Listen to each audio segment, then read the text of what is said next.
पूर्वी बंगाल के एक छोटे से गांव में अफजल नाम का एक बालक रहता था।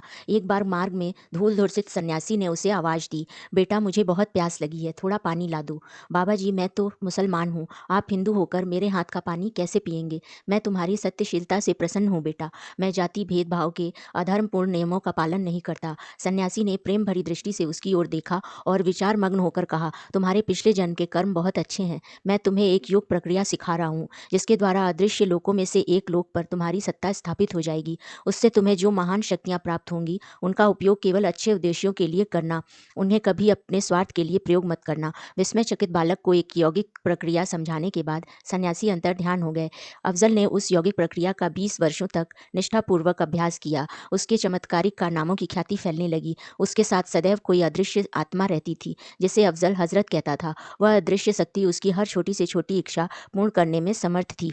ख्याति प्राप्त होने पर अफजल में अहंकार आ गया और वह सन्यासी की चेतावनी भूलकर सिद्धि से प्राप्त शक्तियों का दुरुपयोग करने लगा।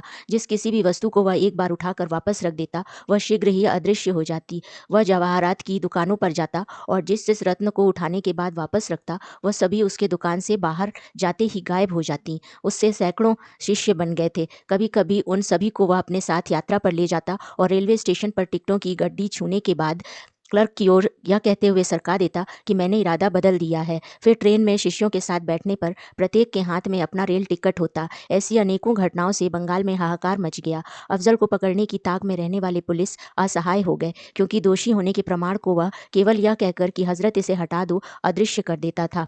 आध्यात्मिक दृष्टि से बहुत उन्नत न होने के कारण अफजल में इस जगत की संपत्तियों को पाने की इच्छा शेष थी।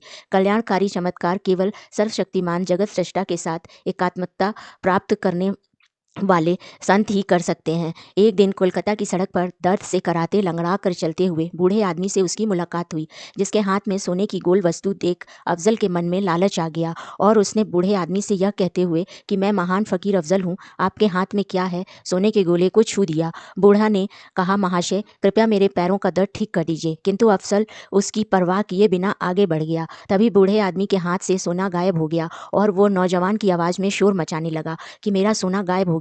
जब अफजल ने मुड़कर उसकी ओर देखा तो उस बूढ़े का शरीर नौजवान आदमी में बदल गया। वह अपने गुरु को देख अचंभित रह गया। उसके गुरु की आंखों से अंगारे बरस रहे थे। उन्होंने कहा कि तो तुम अपनी शक्तियों का दुरुपयोग कर रहे हो, मैं तुमसे सारी शक्तियां वापस लेता हूँ।